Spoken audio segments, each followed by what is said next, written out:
कहानी की शुरुआत में हम पार्क बोंग नाम के एक लड़के को देखते हैं। बोंग ब्रश कर रहा था तो एक हसीन सी चुड़ैल उसके पास आती है, लेकिन वो ऐसे रिएक्ट करता है कि जैसे उसने उसे देखा ही नहीं हो। लेकिन वो उसके मुंह के बदबू को बर्दाश्त नहीं कर पाता और उसे एक जोरदार घूंसा मारकर वहां से भगा देता है। बोंग भूतों को देख सकता था और उसे मार सकता था। वो $1 मिलियन कमाना चाहता था, इसीलिए वो भूतों को मारकर पैसे जमा कर रहा था। अब हम उसे अपने कॉलेज में बैठकर अपनी क्रश सोयुन को देखते हुए देखते हैं। तभी वहाँ पर दो अनजान लड़के आते हैं। वो बोंग को भूतों के बारे में बताकर उसे डराते हैं। वो कहते हैं कि अगर तुम हमारे क्लब को ज्वाइन कर लोगे तो हम तुम्हें भूतों से प्रोटेक्ट करेंगे। मगर बोंग उनके बातों को थोड़ा भी वैल्यू नहीं देता और वहाँ से चला जाता है। अब हम उन दोनों लड़कों को रात के वक्त एक गर्ल्स स्कूल के बाहर देखते हैं। ये लोग यूट्यूब पर घोस्ट हंटिंग की वीडियो बनाते थे और इस जगह पर 6 लड़कियों की आत्माएं रहती थी और इस स्कूल में कई लोगों की जान गई थी। इसीलिए वो उन लोगों के आत्माओं को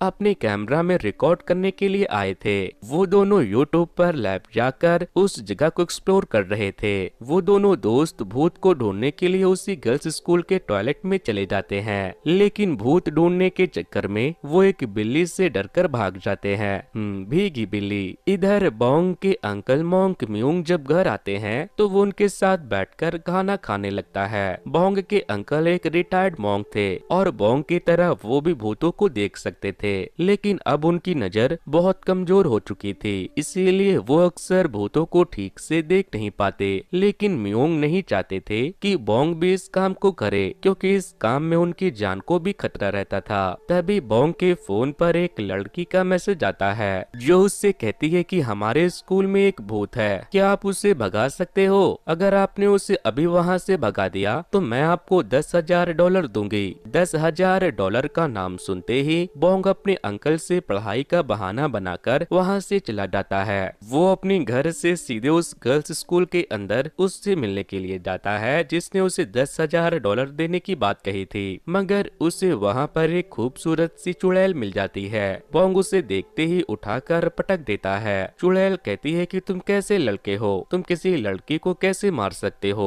फिर वो उठकर बोंग को खूब मारती है और उसे मार मोर कर वहाँ से भगा देती है, जिसके बाद बोंग रोता हुआ वहाँ से चला जाता है। अब हमें एक मोटी चुड़ैल को अपने बॉयफ्रेंड के सर पर बैठी हुई देखते हैं। ये तो हद ही हो गई, मरने के बाद भी बेचारे के सर चढ़कर बैठी है। तभी वहाँ पर वो गर्ल्स स्कूल वाली चुड़ैल हायोंजी भी आ जाती है। वो दोनों एक दूसरे के घोस्ट फ्रेंड थे और किसी वजह से दोनों की आत्माओं को